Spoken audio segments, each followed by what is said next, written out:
¿Qué hora es? Está bien, está perfecto. Perfecto. Sean todos muy bienvenidos. Es un placer, un honor, un gusto.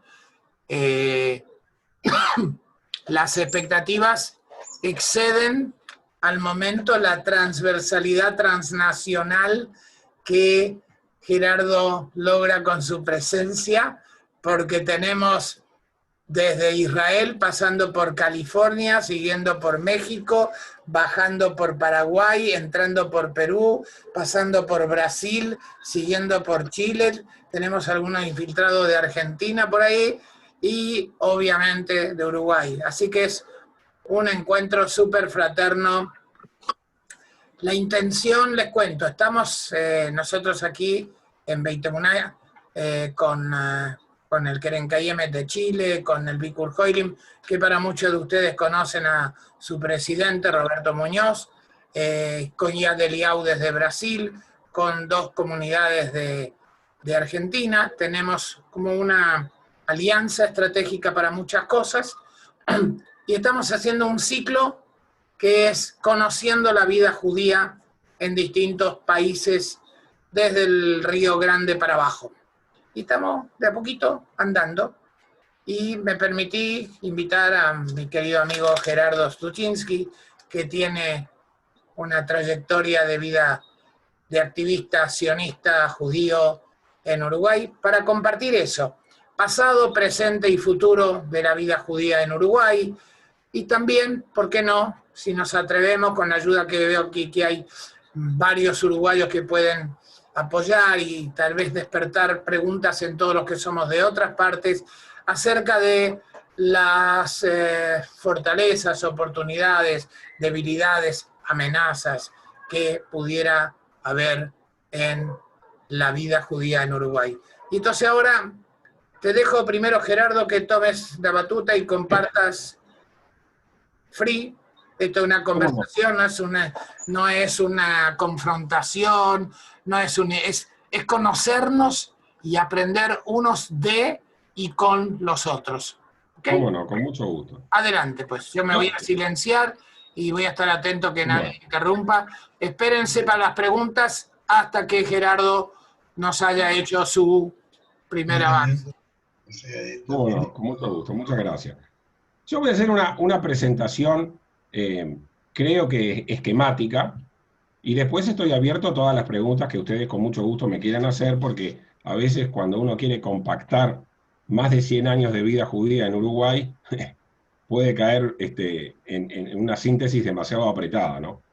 Como el público tiene muy heterogéneo conocimiento sobre el Uruguay, perdonen, voy a silenciar mi teléfono. Como el público tiene muy heterogéneo conocimiento sobre la realidad del Uruguay, voy a decir algunas cosas generales que los uruguayos saben, pero quizá los otros no. Nosotros consideramos que Uruguay es un pequeño país. De hecho, hay algunos políticos que le dicen el paisito. Y somos el país más pequeño en superficie de América del Sur. Sin embargo, pequeño es un término relativo, porque si nos pusiéramos en Europa, Uruguay es mucho más grande que muchos países europeos, Bélgica, Luxemburgo, Holanda, muchos países, y fundamentalmente Israel. Israel entra 8 veces en Uruguay, en su territorio, y es un argumento que nosotros en Asbará utilizamos mucho. Nosotros decimos, ¿cómo Israel es un país expansionista, colonizador, conquistador? Y es grande como el departamento de Tacuarembó. Uruguay tiene 19 departamentos y Tacuarembó es el más grande. Entonces es un argumento que utilizamos, ¿no?, para relativizar el tema del tamaño. Pero lo que sí Uruguay es pequeño es demográficamente, en cuanto a su población. Uruguay tiene 3 millones y poquito, 3.300.000, 3.400.000 habitantes, de los cuales la mitad vive en su capital, Montevideo, que es desde el punto de vista de la superficie, es muy, muy pequeñita. Y Uruguay es un país que siempre tiene 3 millones de habitantes. Mi papá vino como refugiado al Uruguay en 1941 y el Uruguay tenía casi 3 millones de habitantes. Pasaron 70 y pico de años, 80 años, y tiene un poquito más. Así que, eso voy a abordarlo más adelante, tiene que ver las características del país y de la población en general con su comunidad judía. Así que históricamente la comunidad judía de Uruguay sería la cuarta de América Latina después de Argentina, Brasil y México. Estoy cuantificándola. ¿Cuántos judíos hay en Uruguay? No sabemos cuántos judíos hay, pero les voy a decir, los cálculos más optimistas dicen que históricamente la comunidad judía llegó a ser de 50.000 miembros. En su máximo apogeo, más adelante voy a explicar los años, pero ahora está muy reducida por un montón de factores y los más pesimistas dicen que hoy seríamos no más de 10.000 judíos. Yo creo que no, que somos un poquito más, pero número uno, no tenemos número, y número dos, no estamos definiendo quién es judío, que no me voy a meter en ese tema, pero también la contabilidad es diferente. De acuerdo a los criterios, ¿no? Que no voy a entrar en ese tema ahora, los criterios de qué es ser judío. Pero en definitiva Uruguay es un país laico, donde a principios del siglo ya se separó la iglesia del Estado, entonces a los inmigrantes nuevos no se les preguntaba la religión. Así que nosotros no tenemos un censo y realmente no queremos tener un censo porque los no judíos creen que la colectividad judía del Uruguay es numéricamente mucho más importante, lo cual eso nos daría una importancia y una influencia mayor. No estamos muy interesados en que la sociedad general sepa qué poquitos que somos. Prácticamente la totalidad de los judíos del Uruguay viven en su capital, Montevideo.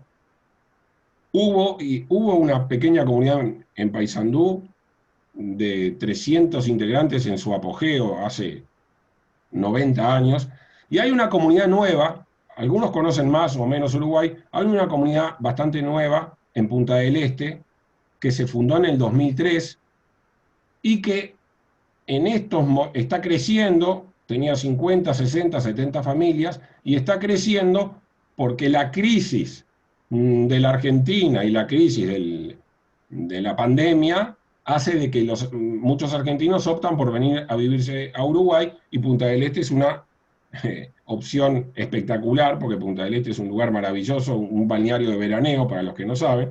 Así que los argentinos que pueden cumplir con los requisitos y venir, para ellos es el paraíso. La matrícula en los colegios de Punta del Este, no hay colegios judíos en Punta del Este, pero en general la matrícula de los colegios está colmada, está al tope. Se está recibiendo gente permanentemente. Voy a esquematizar lo máximo posible respecto de la historia de la inmigración, o sea, cómo se compone la comunidad judía. Podemos decir que hubo básicamente 3 grandes olas de inmigrantes judíos hacia el Uruguay. Hay una cuarta, que sería la primera, que no voy a entrar en eso, pero para algún judío uruguayo que, como curiosidad, lo voy a decir. La primera serían los criptojudíos, aquellos judíos que llegaron con la colonización, que escondieron su judaísmo por la Inquisición. No sabemos cuántos son, demográfica o numéricamente no son importantes, pero lo que sí les quiero decir es que Bruno Mauricio de Zavala, que fundó Montevideo, escribió en 1729 un reglamento, y voy a ser cortito, un reglamento que básicamente decía que el alcalde de Montevideo tenía que ser una buena persona, con buenos hábitos, con determinadas características, y que no sea judío. Y no había ningún judío. 1729. Pero básicamente hay 3 oleadas de inmigrantes que podemos diferenciar. La primera es la más grande, donde llegó la gran parte de la inmigración judía, que lo podemos ubicar a fines del siglo XIX hasta la década del 30 del siglo XX. Allí llegaban por la situación de antisemitismo y de pobreza, tanto en Europa como en el Imperio Turco Otomano, como de Hungría y Alemania, y también llegaban de Brasil y de Argentina. Ese es el origen también de muchos judíos uruguayos que venían de los países grandes vecinos. Y venían acá por lo que hoy llamamos redes sociales. ¿Qué son las redes sociales? Venían muchachos jóvenes que tenían un primo, que tenían un conocido, que acá les iba bien. Entonces, al comunicarse con ellos, mediante las cartas, ¿no? Venían a Uruguay porque les parecía que era una buena opción. Y era una buena opción porque aquel país de principios del siglo XX era un país modelo, donde había estabilidad política, donde, como ya dije, había separación entre la Iglesia y el Estado, la enseñanza era laica, además de pública y obligatoria, era un país con prosperidad económica. Entonces, ahí llegó el gran contingente de judíos, y la mayoría. Esa primera oleada podemos llamarla de los inmigrantes, gente que venía, que eran pobres, que eran obreros, que algunos tenían algún oficio que trataban de aplicarlo acá, si eran sastres o eran carpinteros. Pero esa fue la base, la mayoría de la base de la comunidad judía. A esa primera oleada la podemos llamar de los inmigrantes. La segunda oleada, con la cual yo me siento muy identificado y les voy a explicar por qué, la podemos llamar la de los refugiados. Y podemos situarla entre principios de la década del 30 hasta, vamos a decir, la década del 40, mediados del 40. ¿Qué diferencia hay entre unos inmigrantes y otros? Esta segunda oleada, entre los cuales se cuenta mi papá, tenía la característica que el Uruguay no tenía las puertas abiertas a la inmigración judía. Esto lo recalco porque la comunidad judía en general ignora, porque ahora después más adelante voy a explicar por qué, ignora que mientras sucedía la persecución de los judíos en Europa, Uruguay, al igual que el resto de los países en el mundo, tenía cerradas sus fronteras. Había pasado la crisis del 29, entonces eso produjo una crisis económica, porque los países de Europa, los países en Estados Unidos, en Europa, donde sucedió la crisis, tenían menos poder adquisitivo y compraban menos los productos los productos agropecuarios, los productos primarios que Uruguay vendía. Así que al restringir la demanda, la situación económica era peor. Y a eso se sumó un golpe de Estado de un presidente Terra, o sea que hubo ruptura institucional. En ese marco salió una ley, yo estoy simplificando porque hay 2 leyes y determinados decretos, pero salió una ley que se llamaba, la llamaban la ley de indeseables, o sea que las personas que quisieran entrar al Uruguay tenían que cumplir determinados requisitos. El objetivo era que esta gente no tuviera diferencias culturales. O sea, la ley no decía la palabra judío, pero todo apuntaba a que no querían que entraran judíos, porque la ley decía que los inmigrantes nuevos tenían preferencia a los latinos y los que tenían una cultura que era homogénea con la cultura local y que no se aceptaba gente, extranjeros que tuvieran determinadas características, que no decía la palabra judío, pero decía, por ejemplo, que no sean vagos, que tengan un trabajo, que no sean extranjeros. Y para los turistas no se les otorgaba visa de turista a quienes no pudieran retornar a sus países de origen. O sea, los judíos, si se estaban escapando, no podían retornar. Entonces, el Uruguay cerró sus puertas a la inmigración, y yo les digo, acá hay algunos uruguayos, el 95% de los uruguayos judíos no saben esto, porque en aquellos años gobernaba el Partido Colorado, que antes y después fue tan generoso y abierto con la comunidad judía que los judíos no pueden creer que durante el gobierno Colorado la inmigración no estaba abierta. El asunto es de que podemos llamar a ese periodo de puertas entornadas, porque las puertas no estaban cerradas por determinadas razones. Las puertas no estaban cerradas como en otros países que tenían unas leyes muy similares. Argentina, Brasil y Estados Unidos tenían leyes antimigratorias cuya redacción era prácticamente igual. La diferencia era que acá no se aplicaban tanto. O sea, las autoridades migratorias uruguayas hacían la vista gorda. Y quiero contarles acá que mi papá llegó al Uruguay en el 41, justo en el periodo que estamos hablando, y mi papá era ilegal. No tenía visa para desembarcar. Mi abuelo, que se escapó con su familia de Francia, cruzaron a España y luego a Portugal. En Portugal recorrieron todos los consulados que pudieron y consiguieron una visa para Shanghái y otra visa para Paraguay. Así que el barco se dirigía a Paraguay y mi abuelo, con mi abuela, mi tío y mi papá bajaron en el puerto de Montevideo, hablaron con una viejita que era judía y les dijo que acá los judíos estaban bien y con la ayuda del Joint se quedaron acá, pero no tenían esa visa a la cual me estoy refiriendo. La tercera oleada de inmigrantes es la que podemos situar después que se derogan esas leyes durante la Segunda Guerra Mundial y los primeros años de la posguerra, que el país de vuelta está en prosperidad económica porque durante la guerra Uruguay vendía carne y los países europeos, mientras estaban matando, precisaban alimento. Uruguay estaba bien económicamente, pero lamentablemente, podría decirse, o lo que pasó, es que no llegaron los judíos en masa.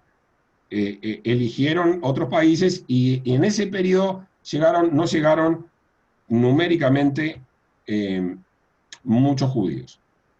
Así que con esas tres oleadas conformamos lo que es la comunidad judía. En esos años, Uruguay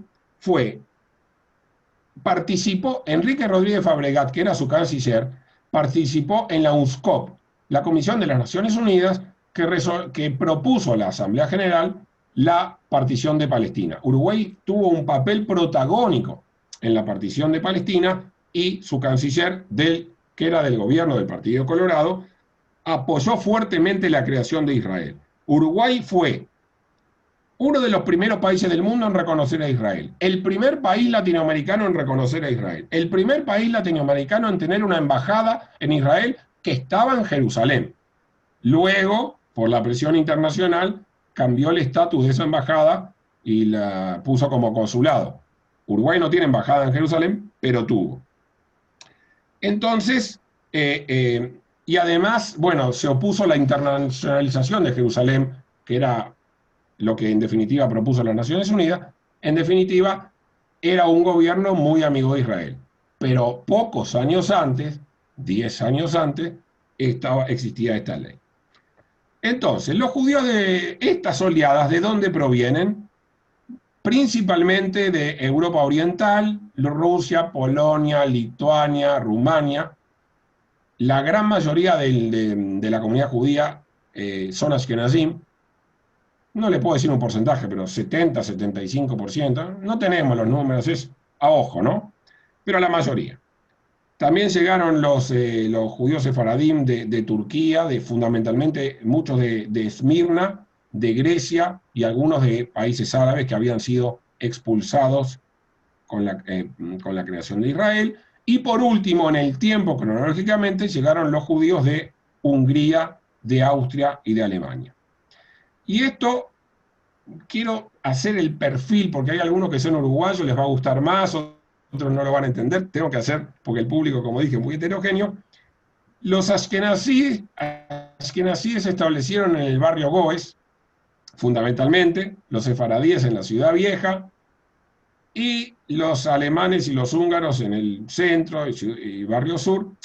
Esto lo digo porque hoy no, porque hoy con la aparición de los shopping centers y centros comerciales se ha cambiado un poco, pero las zonas de influencia de los 3 o 4 barrios donde los judíos se instalaron son donde luego la ciudad tendría sus avenidas comerciales.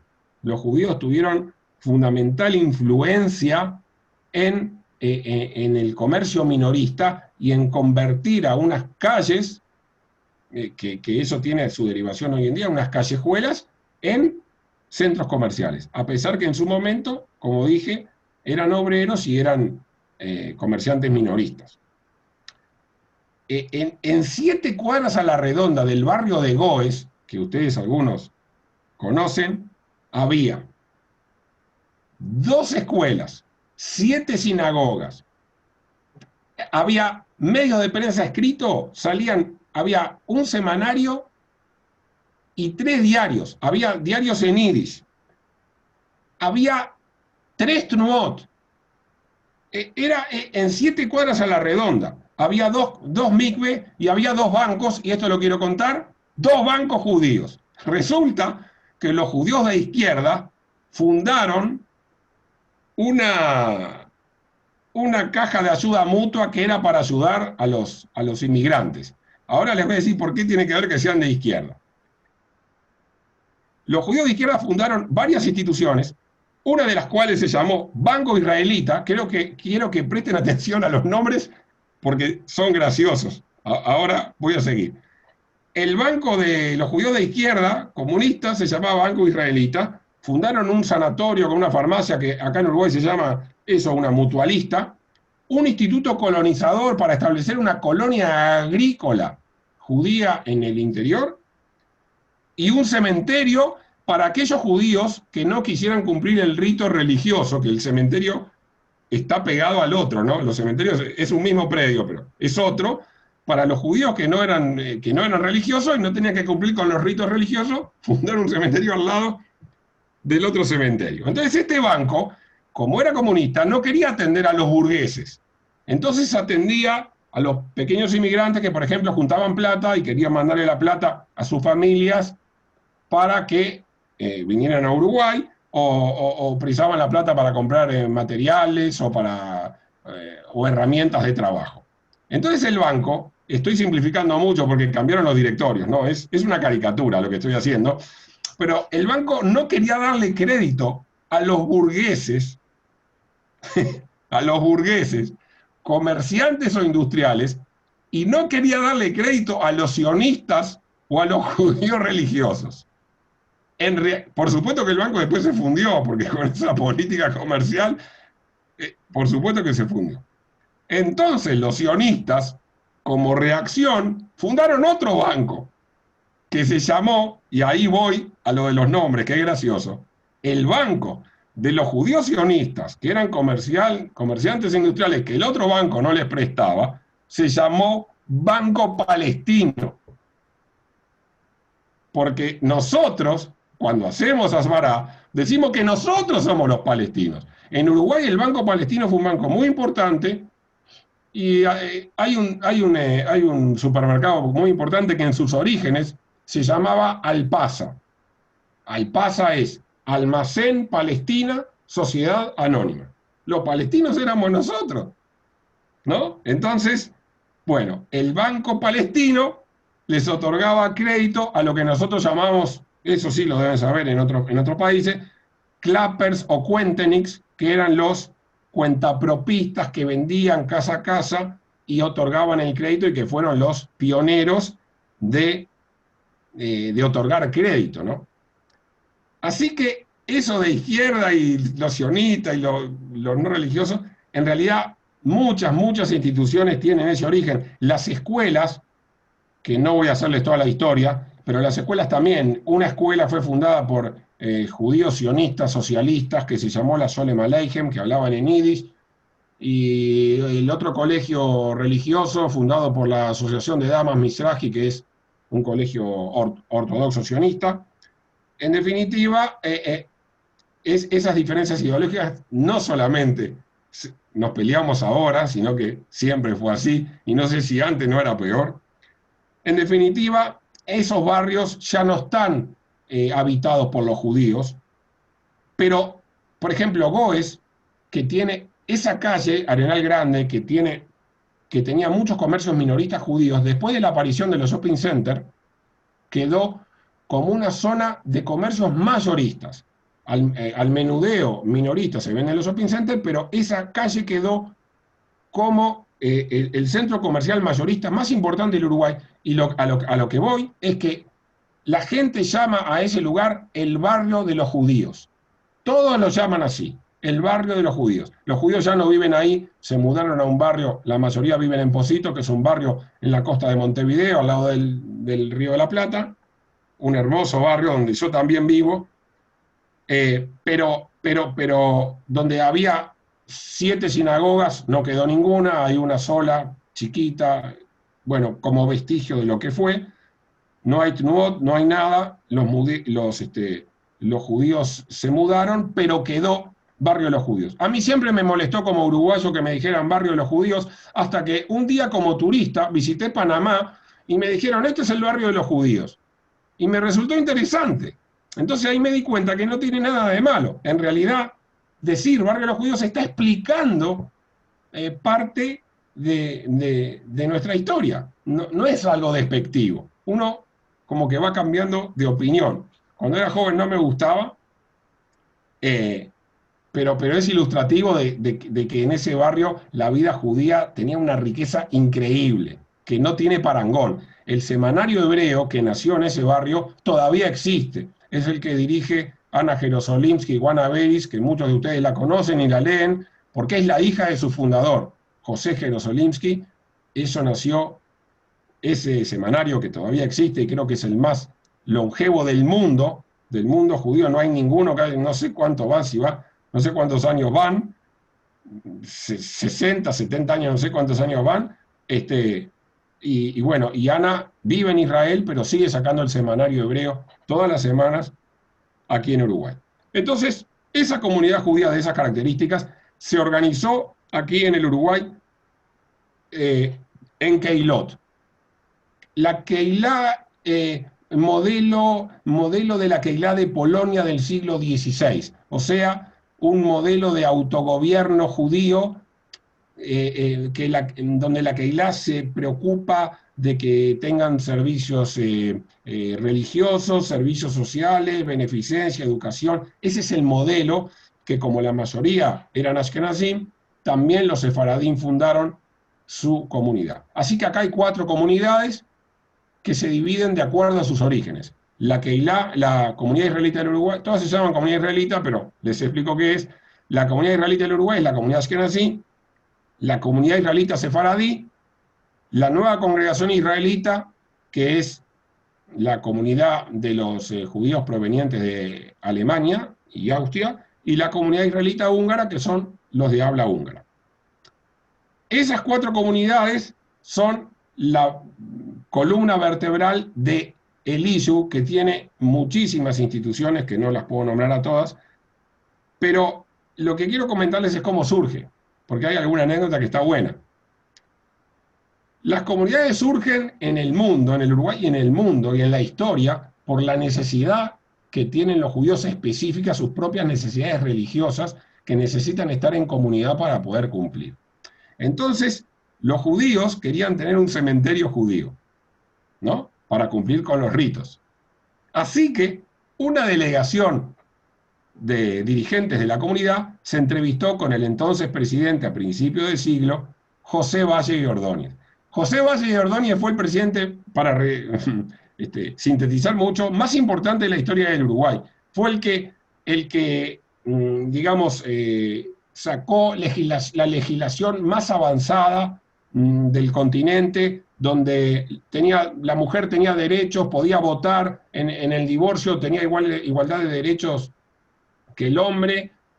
La jornada laboral se reducía a 8 horas. Estoy hablando de una época en que los demás no tenían ese tipo de leyes, así que José Valle y Ordóñez fue un adelantadísimo de su época y, como dije, la persona que más influyó en el perfil de lo que hoy es el Uruguay.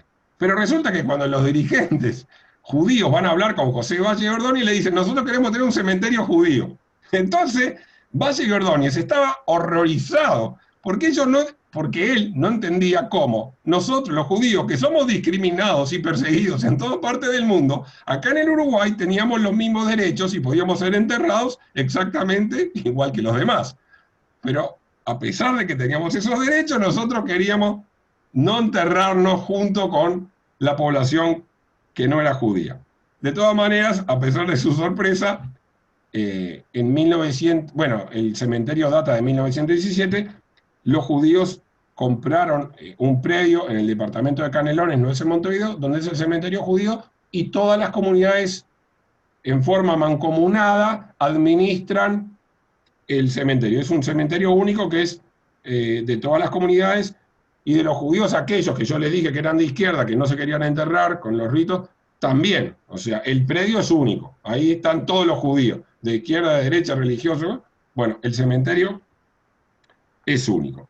Y en la década del 30 empezó a surgir el movimiento sionista con mucha fuerza, y más adelante voy a explicar qué consecuencias tiene la fuerza del movimiento sionista, que marca absolutamente el perfil de la comunidad judía. Entonces, voy a hablar muy someramente de las instituciones. En la década del 30, donde en Europa surge el antisemitismo y la persecución a los judíos, las 4 comunidades se reúnen y acuerdan fundar lo que nosotros llamamos lo que se llama el Comité Central Israelita del Uruguay, que es la institución que representa políticamente a todas las comunidades, a todas las comunidades, al ISHU, todas las comunidades son el ISHU, representa políticamente ante todos, ante el gobierno nacional, ante la sociedad en general, y se encarga de la continuidad de la vía judía. O sea, se aboca a tratar todos los problemas que pueden impedir o no dejar que se desarrolle con normalidad la vida judía. El Comité Central Israelita del Uruguay, lo que es la DAIA en Argentina, pertenece al Congreso Judío Mundial a través del Congreso Judío Latinoamericano. Así que el techo, la jerarquía superior del ISHU, que está bastante bien organizado, es el Comité Central Israelita del Uruguay. En un ISHU que llegó a tener más de 70 instituciones, 70. ¿Por qué? Bueno, porque teníamos 3 escuelas, 8 TNUOT, las representaciones de las instituciones nacionales en Israel, Keren Ayesod, Keren Kayemet, la Sochnut, existe acá en Uruguay, existe Chabad, Centro Recordatorio del Holocausto, la organización sionista, los partidos que componen la organización sionista, la ORT, la ORT, que era una escuela técnica, pero hoy es una universidad, es uno de los pocos países en el mundo donde la ORT es una universidad. Y bueno, y hay muchas instituciones, está IREL para los jóvenes universitarios. En el 2003, saliendo de la crisis del 2002, se fundó SDACA, con la ayuda del Joint en Argentina, que es porque los judíos, después de la última crisis económica, la peor de la historia del país en el 2002, hubo muchas familias que quedaron en una situación tan mala, que Tzedakah se encarga de la alimentación básica, de otorgarles alimentación básica, subsidiarles los alquileres, conseguirles medicamentos, ayudarlos a conseguir trabajo, etc.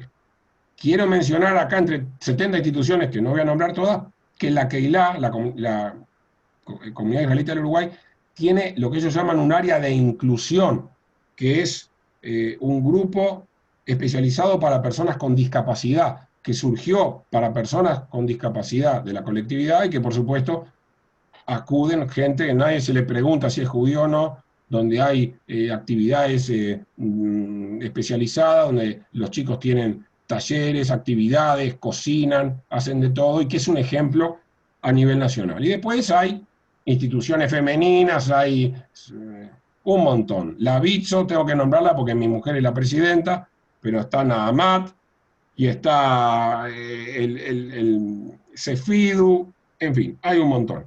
Donantes de sangre, el Club DAM, y hubo 2 casas de salud solo para judíos, de los cuales una cerró y quedó una. O sea, el Uruguay tiene una casa de salud para gente de la tercera edad, exclusivamente para judíos.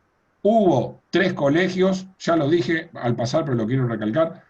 Hubo 3 colegios, quedaron 2, había 8 TNUOT y todavía hay 3. Las TNUOT son muy importantes porque reciben a más del 70% de los chicos de la comunidad esta es una comunidad muy sionista, ahora me voy a referir a eso.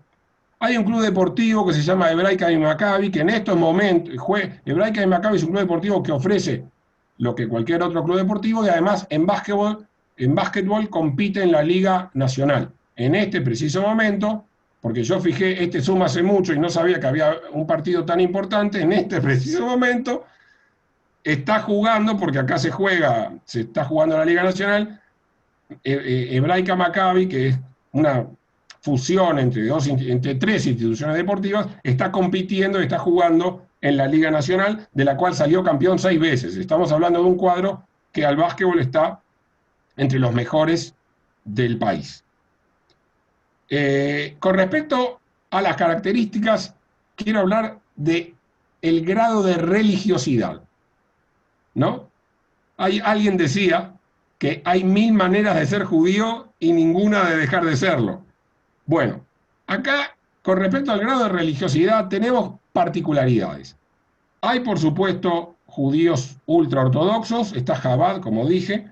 Hay judíos que son ortodoxos, pero sionistas. Hay un movimiento conservador muy importante. Toda la comunidad alemana, la NSI, aunque en sus orígenes tuvo 2 sinagogas, una era ortodoxa y otra era conservadora, hoy representa el movimiento conservador. Y luego podemos nombrar el último grupo como de los judíos laicos. Una característica del Uruguay, miren, el Uruguay tiene 2 religiones nacionales, y escuchen cuáles son. La primer religión oficial es el fútbol. Todos los uruguayos son futboleros al máximo. Cuando juega Uruguay, en Israel, en Yom Kippur, no circulan los autos, pero los niños andan en bicicleta, en las calles porque no hay nadie. Pero en Uruguay, cuando juega Uruguay en un mundial, no circulan los autos y las bicicletas de los niños tampoco porque están mirando el partido. O sea, es realmente una religión. Y la segunda religión es el no tener religión. Uruguay es el país de América Latina con el mayor porcentaje de gente que se considera laica, o sea, que no tienen ninguna religión, a nivel nacional. Y evidentemente esto influye mucho en el perfil de los judíos que viven en Uruguay, porque la mayoría de los judíos que viven en Uruguay se consideran no religiosos. No sé si decir la palabra laico porque no me quiero meter en temas complicados y más que nuestro moderador es rabino y no quiero decir nada herético, pero el perfil esto tiene que ver para marcar el perfil de la comunidad. Es una comunidad que no es religiosa en su mayoría. Entonces, ¿cuál es la religión de los judíos del Uruguay? El sionismo. El sionismo es el elemento aglutinador y la religión oficial, entre comillas, de la comunidad judía. El Comité Central, que representa a toda la comunidad judía del Uruguay, no tiene ninguna institución que no acepte el programa de Jerusalén del 68, que fue modificado en el 2004, no importa, el programa de Jerusalén es el que establece quién es sionista. Todas las instituciones representadas en el Comité Central se declaran sionistas. Hay solo una institución muy marginal que prácticamente no tiene ninguna incidencia en la vida nacional, una institución que se llama Asociación Shidlovsky, que es marxista, leninista, antisionista, y no integra el Comité Central, pero realmente no tiene absolutamente ninguna importancia. Pero lo que quiero decir con la religión es así, con el sionismo como religión, es que todos los judíos del Uruguay se consideran sionistas. Todos los judíos del Uruguay tienen un familiar cercano viviendo en Israel. Por eso los judíos del Uruguay seguimos la realidad israelí, que es lejana en kilómetros, hoy con internet ya no tanto, pero toda la vida fue así. Nosotros seguimos a diario la realidad israelí. El Uruguay es el país más sionista del mundo. Alguna vez dije esta frase en un congreso sionista y la gente se empezó a reír. Y yo serio, esperé que se terminaran de reír y le digo no. Uruguay es la comunidad más sionista del mundo porque la mitad de su comunidad ya vive en Israel. Y eso, sacando la comunidad de Etiopía, ¿no? Que fueron por motivos no libres, no, ese porcentaje no lo tiene ninguna comunidad en el mundo. Entonces, el éxito, entre comillas, porque yo soy sionista, ustedes saben, como yo soy sionista y, y muchos judíos, o un porcentaje enorme de los judíos se van a vivir a Israel, mis 2 hijos viven en Israel, para nosotros eso es un éxito educativo. Pero en ese éxito está el germen de nuestra debilidad. No, no iba a decir desaparición, pero sí el germen de nuestra debilidad. Porque de pasar de ser, quizás es una cifra muy optimista, pero de ser 50.000 judíos, hoy seremos 12, 15, 10, depende. No sé qué hora es. Sí, quiero decir esto. Me da el tiempo porque ya termino. En el año 2013, Uruguay jugaba por las eliminatorias. Para ir al Mundial tenía que ganarle a Jordania. Jugaba el primer partido en Jordania y después Jordania venía a jugar al Uruguay. Y fue en noviembre, yo tenía un congreso sionista, por suerte. Entonces fui con mis amigos a Jordania a ver Uruguay-Jordania en Jordania. Todas las tribunas, Uruguay ganó 5-0 o 5-1, qué sé yo. Y era locatario. Las tribunas estaban repletas de ¿quiénes? De uruguayos que vivían en Israel. Y algunos, ¿saben qué? Algunos no era uruguayo, pero ¿saben qué? Había sido Sheliach en Uruguay o tenía algún vínculo fuerte con Uruguay, porque una persona israelí que fue Sheliach en Uruguay va a hinchar por Uruguay toda la vida, por esa religión del fútbol que hoy les comentaba. Así que de esas experiencias que en Jordania, medio estadio con banderas de Uruguay eran todos israelíes. Ni que hablar cuando Uruguay juega algún amistoso en Israel, en el estadio, Uruguay es locatario, pues todos los que van son uruguayos hinchando por Uruguay. Entonces, para terminar esta presentación genérica, la debilidad de nuestra comunidad radica en lo que mencioné, la emigración que tuvo 3 grandes, así como les expliqué que hasta la década del 50 los judíos llegaban, en la década del 60 en el Uruguay sufrió la guerrilla y la dictadura militar. Entonces, en esa década se empezó a producir la emigración de los uruguayos en general y de los judíos en particular. Así que los picos de emigración fueron en las crisis, a pesar que allá hay siempre, y hubo siempre, las emigraciones más importantes se produjeron en las crisis. ¿Cuáles son las crisis? 1973, antes y después, pero dictadura militar. En el 1982 se produce lo que nosotros llamamos la ruptura de la tablita. La tablita era que fijaba el precio del dólar de un día para el otro. Hay acá argentinos, no se van a horrorizar, pero de un día para el otro el dólar, nos acostamos a dormir con el dólar a un precio y al otro día estaba el doble. Eso hizo que muchos quebraran, muchos comercios, entre ellos los judíos, y como tenemos una educación sionista, la diferencia con otras comunidades es que la gran mayoría de los judíos que tuvieron que emigrar por razones económicas, una gran mayoría van hacia Israel y no hacia otros destinos. Y bueno, por último, la peor y la más reciente crisis económica que tuvo el Uruguay fue en el 2002, sin contar la pandemia que todavía estamos cursándola, no les puedo decir los efectos, pero en el 2002 hubo una crisis financiera arrastrado por nuestros queridos hermanos argentinos. En Argentina se impuso el corralito, los argentinos no podían retirar sus dólares de los bancos argentinos y resulta que esos bancos argentinos tenían sucursales en Uruguay. Entonces los argentinos cruzaron el charco, el Río de la Plata, venían a retirar los dólares a Uruguay que no podían retirar en Argentina. Y eso produjo una corrida bancaria, porque es imposible que los bancos uruguayos pudieran devolverle a los argentinos todos los dólares que no le podían devolver en Argentina. Así que nuestros queridos hermanos argentinos nos arrastraron a una crisis que tuvo como consecuencia, pues estamos hablando de la inmigración, una gran ola migratoria. Tengo varios amigos de esa camada, ¿no? De otras también, que se fueron a Israel. Bueno, básicamente creo que terminé el pantallazo general de la comunidad. Yo estoy abierto a contestar cualquier pregunta que les parezca. Espectacular, gracias Gerardo, muy ameno, muy ilustrativo. Y es cierto, yo mientras hablabas me brotaba la pregunta que ya la respondiste, ¿no? De la religión de la comunidad judía de Uruguay es ejemplar en su compromiso con Israel. Realmente es muy loable y envidiable también, ¿no?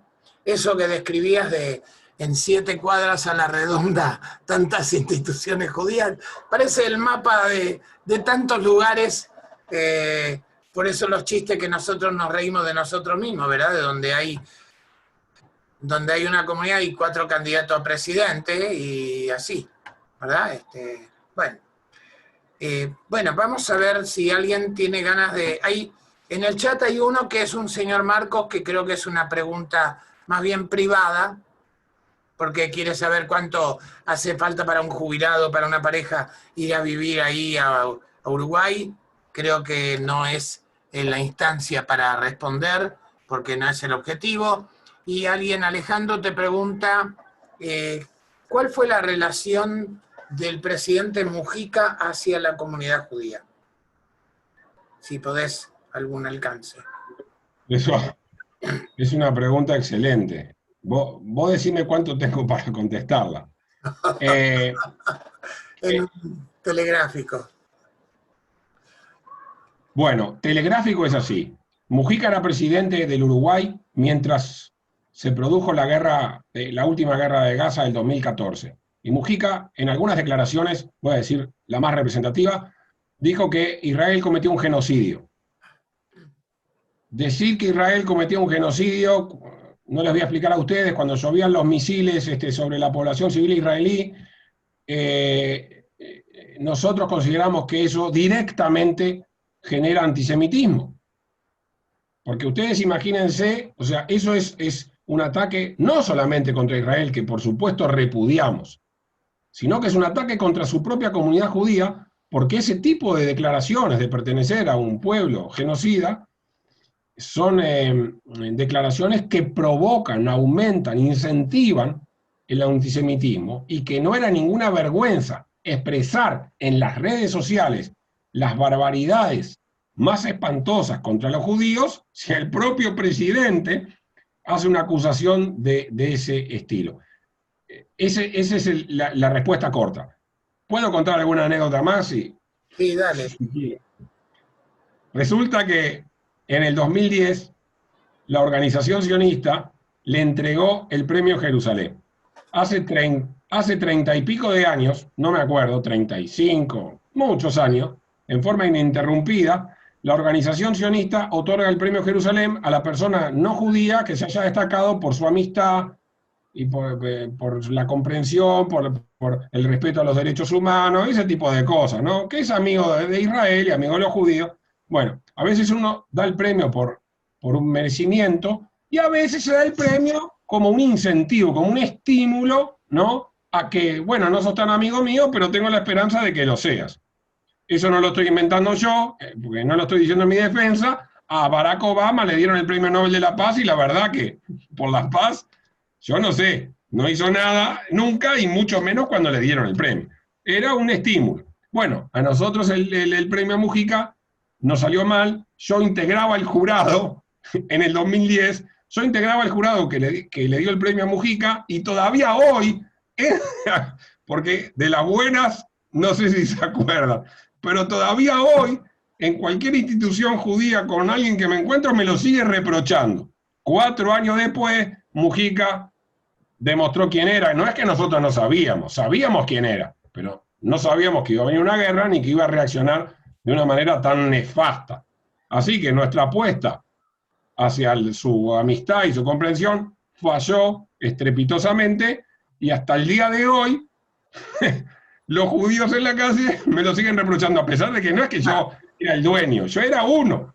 Gerardo, pero sí estoy de acuerdo. Gerardo, dolor de mucho, consuelo de tonto. Si te das una vuelta por la región, vas a encontrar muchas de esas cosas y bueno. Igual, mirá, ya que estamos, ya me dieron la oportunidad de decir esto que pocas veces lo digo en mi descargo. Yo me quise citar al tribunal para sacarle el premio, pero los otros no quisieron. Eso me dio la oportunidad de escribirle una carta abierta. Le escribí una carta abierta al presidente Mujica y en definitiva era Soará, porque él no la iba a leer la carta abierta, pero explicando por qué Israel tenía razón en el conflicto de Gaza. La cuestión es que como yo, que era el que lo escribía, explicaba que le otorgué el premio y que se lo quería sacar y que no obtuve la aprobación de los demás, esa carta circuló absolutamente en todo lado. En primer lugar, en una revista, Caras y Caretas, una revista semanal, Caras y Caretas, en una página entera, estaba anunciado el artículo en la portada, con mi cara, Gerardo Stuchinski, no sé qué. O sea, la carta era para defender a Israel, porque Mujica no la iba a leer. Pero en definitiva, nuestro objetivo es defender a Israel, así que en una carta yo creo que expresé todo lo que quise y que si no hubiera sido por eso, a lo mejor no hubiera tenido tanta repercusión. Pero bueno, de la gente de eso no se acuerda. Se acuerda de que le di el premio. Está bien, muchas gracias. ¿Alguien más tiene algún comentario, alguna consulta, alguna pregunta, alguna reflexión? Amigos, esta es la oportunidad de tantos países presentes. ¿Quién? Olá, boa noite. Daqui, Goiânia. Goiânia, Brasil. Eu queria saber como é a relação hoje com o presidente novo, Luiz Lacalle. ¿Cómo es hoy a la comunidad? Sí, la relación es excelente, pero te quiero decir, la relación siempre fue excelente con todos los presidentes. Porque Mujica, antes habíamos tenido buena relación, y bueno, después de este incidente se le terminó el mandato, pero nosotros tenemos excelente relación con todos. Por supuesto que con este presidente, que es más amigo de Israel, nos sentimos más identificados y más cercanos.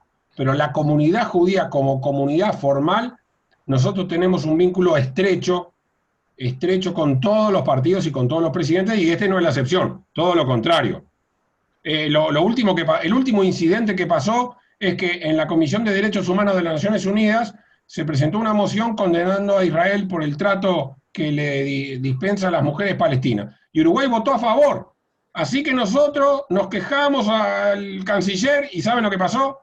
El canciller nos llamó, nos pidió disculpas, dijo que no iba a volver a pasar, y además echó al responsable político de la Cancillería, que fue el que dio la autorización de votar en contra de Israel. Eso fue lo que pasó hace un mes. Espectacular. ¿Alguien más quiere hacer alguna pregunta, amigos? ¿Algún comentario?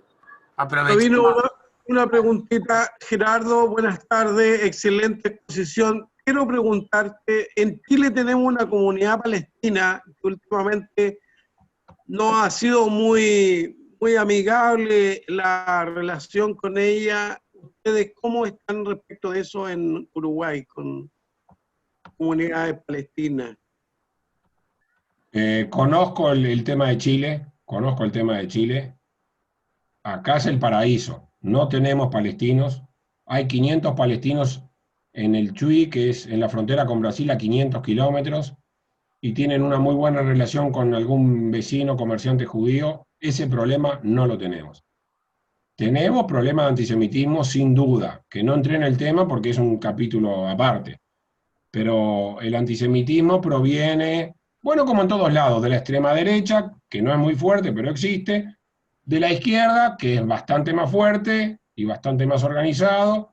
En fin, problemas de antisemitismo tenemos, pero no se puede comparar de ninguna manera con la situación que tienen en Chile, que tienen ministros, parlamentarios, un lobby impresionante, una comunidad gigante, la comunidad más grande del mundo fuera de Palestina. Digo, no, ese infierno nosotros no lo tenemos. Lidiamos con nuestra situación, que nos parece difícil, pero no se compara con la situación de los chilenos de ninguna manera. Gracias, Gerardo. ¿Alguien más tiene amigos? ¿Alguien más tiene algo para preguntar, consultar, comentar? ¿Alguno de los otros de México, de Paraguay, de Bernard Spinrad? Levantaste tu mano. ¿Puedes abrir el micrófono si es que quieres preguntar algo? ¿Aló? Hola, ¿qué tal? Sí, ¿quién habla? ¿Quién habla? Edison. Edison. Ok, ¿de dónde eres? De Montevideo. Muy bien, dale pues, bienvenido. No soy judío, pero me gustó ¿Puedes mucho. hablar un poco más fuerte? Sí, no soy judío, pero me gustó mucho la disertación que hizo el doctor acerca de la realidad de la inserción del pueblo judío en Uruguay. Y también refrescarle que no era solo el barrio Noé, sino era el barrio Red también. ¿Aló? Y, hola. Yo te ¿Me escucho. habla? ¿Me entienden? Sí, estamos escuchando ahora a Edison, después Bernard puedes hablar. Primero terminamos de escuchar a Edison. Sigue, Edison. Ok. A raíz de criarme en el barrio La Comercial, ¿no? Por mi constitución, para que tengan una idea, y vuelvo a aclarar, no soy judío, pero íbamos a la iglesia, Sagrado Corazón de María, al Ejército de Salvación y a la sinagoga que había en casi Rivadavia, yo, en el barrio de él. Y sigo siguiendo a hacer las compras en el barrio judío. Y me acuerdo, hace años, tengo 68, que vendían muchos arenques en la calle, pero aquellos judíos que vinieron de la guerra y después la guerra. Mi primer trabajo lo tuve con una familia que estuvo en Auschwitz y el señor Manovic, la señora que tenían los dueños de fábrica Core y carteras. Y de ahí me empecé a tomar un gustito a la comida, también judía, y era algo muy atípico la juventud que tuve yo, porque había en el barrio muchos judíos y también hoy le llaman a la raza negra en el barrio de La Comercial. Y nos juntábamos, y entre todos no había diferencias, yo, de razas, ni de credos, ni de nada. Y lamentablemente, con el devenir de los años, se ha dado en el mundo esa separación. Pero la verdad que hay un muchacho de la comunidad Shai, que es un sabra que pusieron en Israel, que hace tours en Montevideo. Y he conocido más de la historia de hasta la sinagoga vieja, que es la casa de defensa, ¿vio? Y demás cosas que hay símbolos de la ciudad vieja con la estrella de David. Y sinceramente fue muy agradable. La invitación me llegó a mí a través de una amiga que está en Tel Aviv. Y este año yo pensaba ir, el año pasado estuve en la Jerusalén europea, en Toledo. Y este año pensábamos ir por Alemania, Israel y España. Muy bien. Esto no pude, pero pienso que algún día quiero ir y conocer lo que es. Muchas gracias, Edison. Muy amable. Muchas gracias, Edison. Muy interesante tu alcance, comentario. Muchas gracias, muy emotivo lo que dijiste. Yo, para simplificar, dije Goes, pero también es Villa Muñoz, Barrio Reus, yo lo tengo claro, yo quise simplificarlo. Gracias por tus palabras y cuando se pueda, no te pierdas ir a Israel. Ok, vamos. Bernard Spinrad, ¿puedes abrir ahora tu micrófono? Ok, aquí estoy. ¿Me oyen? Sí, no te vemos, pero te oímos. Sí, mira, Gerardo, tú te refieres a inmigración judía a Israel, pero no has mencionado inmigración a los Estados Unidos, a la Argentina, a Australia. Me gustaría saber tus opiniones sobre eso.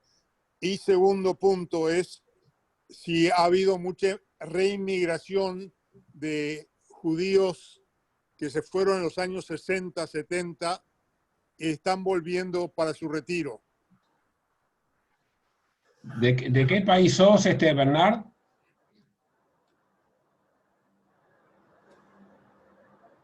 Se apagó. Bueno, no es que no lo mencioné. En las olas, ¿de qué país sos, Bernard? Yo soy uruguayo, pero salí al principio de los años 60 a los Estados Unidos. Me he educado aquí, pero mantengo todavía el corazoncito de nuestro pequeño país. Gracias.